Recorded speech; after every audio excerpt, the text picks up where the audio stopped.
Hello guys, how are you? कैसे हैं आप गाइस?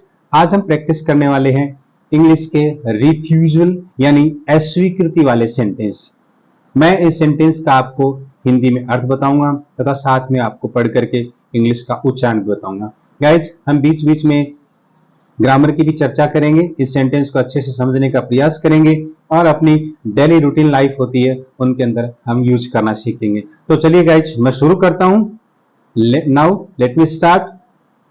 रिफ्यूजल यानी अस्वीकृति, मनाही करने वाले।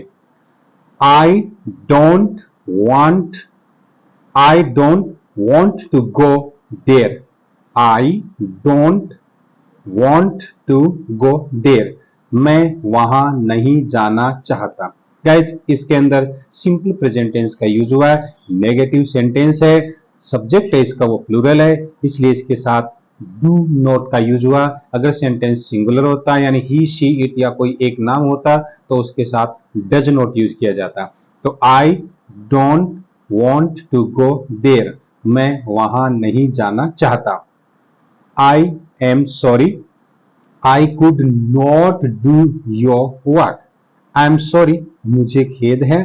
आई कुड नॉट डू, मैं नहीं कर सका। योर वर्क, आपका काम या आपका कार्य।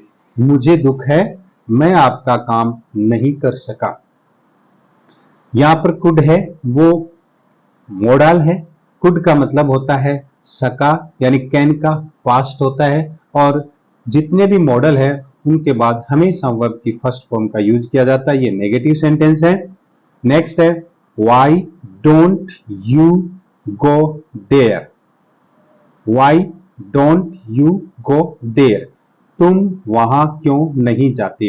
गाइज, ये WH इंटेरोगेटिव या डबल इंटेरोगेटिव सेंटेंस है जो WH वर्ड से शुरू होता है और लास्ट में क्वेश्चन मार्क होता है। हिंदी में जिस सेंटेंस में बीच में वहां क्यों, कहां, कब, कैसे आए तो वो डबल इंटेरोगेटिव सेंटेंस होता है। तो इसका why don't you go there, तुम वहां क्यों नहीं जाते। नेक्स्ट है she did not act on my advice, she did not act on my advice, she did not act, उसने नहीं किया, ऑन माई एडवाइस, मेरी सलाह के अनुसार। पास्ट का नेगेटिव सेंटेंस है और सिंपल पास्ट में हेल्पिंग वर्ब नेगेटिव में डिड का यूज किया जाता है और डिड के बाद हमेशा वर्ब की फर्स्ट फॉर्म यूज की जाती है। तो my she did not act on my advice, उसने मेरे कहने पर अमल नहीं किया या उसने मेरे कहे अनुसार नहीं किया या उसने मेरी सलाह के अनुसार नहीं किया। Alas, you too have deceived me, alas यानी ये एक्सक्लेमेटरी सेंटेंस का है। अलास दुख है, अफसोस है। यू टू, या टू का मतलब होता है भी, तुमने भी, हैव डिसीव्ड धोखा दे चुके हो, मी मुझे, यानी अफसोस तुमने भी मुझे धोखा दिया। तो गाइस, यहां पर है वो प्रेजेंट परफेक्ट टेंस का यूज हुआ है। यू है वो प्लूरल सब्जेक्ट है, इसलिए यहां पर हैव का यूज हुआ हेल्पिंग वर्ब, और वर्ब की थर्ड फॉर्म है डिसीव की थर्ड फॉर्म है डिसीव्ड। तो alas you too have deceived me, अफसोस तुमने भी मुझे धोखा दिया। नेक्स्ट सेंटेंस है I shall not work for him, I shall not work for him, मैं उसका कोई काम नहीं करूंगा। यानी यहां पर है वो सिंपल फ्यूचर टेंस का यूज हुआ है। सिंपल फ्यूचर टेंस के अंदर हेल्पिंग वर्ब विल और शैल का यूज किया जाता है। आई और वी के साथ शैल का, और अदर्स जो हेल्पिंग सब्जेक्ट्स होते हैं उनके साथ विल का यूज किया जाता है। ये नेगेटिव सेंटेंस है। I shall not work for him, मैं उसका कोई काम नहीं करूंगा। He refused me point blank, ध्यान दीजिए, he refused me point blank. Refused का मतलब होता है मना करना, यहां पर सिंपल पास्ट टेंस का यूज हुआ है और रिफ्यूज की सेकंड फॉर्म होती है रिफ्यूज्ड। मी मुझे पॉइंट ब्लैंक, पॉइंट ब्लैंक का मतलब होता है टक्का सा जवाब। तो देखिए उसने मुझे टक्का सा जवाब दे दिया, यानी उसने मुझे बिल्कुल मना कर दिया। I am sorry, I do not see eye to eye with you. I am sorry, मुझे खेद है, मुझे दुख है। आई डू नॉट सी, मैं नहीं देखता, eye to eye with you. Eye to eye with you का मतलब होता है तुमसे सहमत, ठीक है। Eye to eye with you यानी तुमसे सहमत। तो इस सेंटेंस का अर्थ हो गया I do not see eye to eye with you, मैं आपसे सहमत नहीं हूं। नेक्स्ट है perhaps I shall not be able to go to party. Perhaps शायद, I shall not be able मैं योग्य नहीं होऊंगा, टू गो जाने के लिए, टू पार्टी यानी पार्टी के अंदर। तो इसका हो गया शायद मैं पार्टी में न जा सकूंगा। तो I shall not be able to go to party. We can not go there, we can not go there यानी कैन है वो मॉडल है, इसका मतलब होता है सकता है, सकती है, सकते हैं। यानी कैन का यूज है वो एबिलिटी, कैपेसिटी, पावर और परमिशन में यूज किया जाता है। तो I can not go there, हम वहां नहीं जा सकते।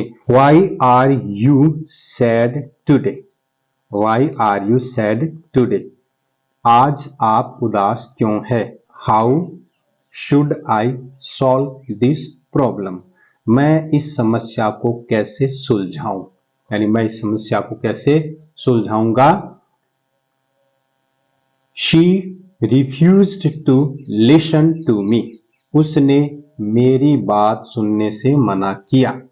शी रिफ्यूज्ड, उसने मना किया, यानी रिफ्यूज की सेकंड फॉर्म है, सिंपल पास्ट टेंस है। उसने मेरी बात मानने से या सुनने से मना किया।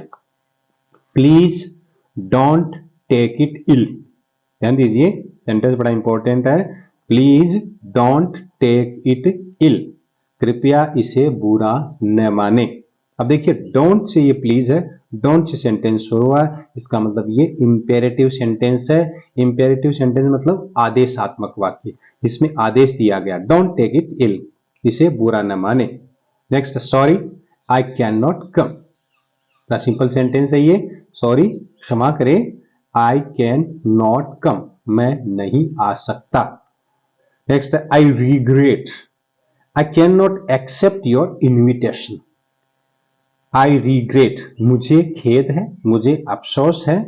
आई कैन नॉट एक्सेप्ट, मैं स्वीकार नहीं कर सकता, योर इन्विटेशन, आपका निमंत्रण। तो इसका अर्थ हुआ मुझे अफसोस है, मैं आपका निमंत्रण स्वीकार नहीं कर सकता। I won't be able to come, मैं नहीं आ सकूंगा। देखिए वॉन्ट है, इसको ऐसे भी लिख सकते हैं आई विल नॉट, और विल नॉट का शॉर्ट होता है वॉन्ट। इसमें सिंपल फ्यूचर टेंस है और ये नेगेटिव सेंटेंस है। I won't be able to come, मैं नहीं आ सकूंगा। आई डोंट लाइक इट, मुझे ये पसंद नहीं है। आई डोंट लाइक इट, मुझे ये पसंद नहीं है। It can not be arranged, it can not be arranged, इसको ऐसे भी पढ़ सकते हैं इट कैंट बी अरेंज्ड, इसका प्रबंध नहीं हो सकता, यानी इसका प्रबंध है वो नहीं हो सकता, इसकी व्यवस्था नहीं हो सकती। नेक्स्ट सेंटेंस है I won't agree with you, I won't agree with you, मैं आपसे सहमत नहीं होऊंगा या मैं आपसे सहमत नहीं हूं। तो गाइस इस तरह से रिफ्यूजल वाले सेंटेंस है जिनको हम बार बार पढ़ करके, बार बार सुन करके और बार बार हम इसको यूज करके अपनी इंग्लिश के अंदर इंप्रूवमेंट कर सकते हैं, सुधार कर सकते हैं। आज इतना ही, मिलते हैं नेक्स्ट वीडियो में। टेक केयर, जय हिंद, जय भारत।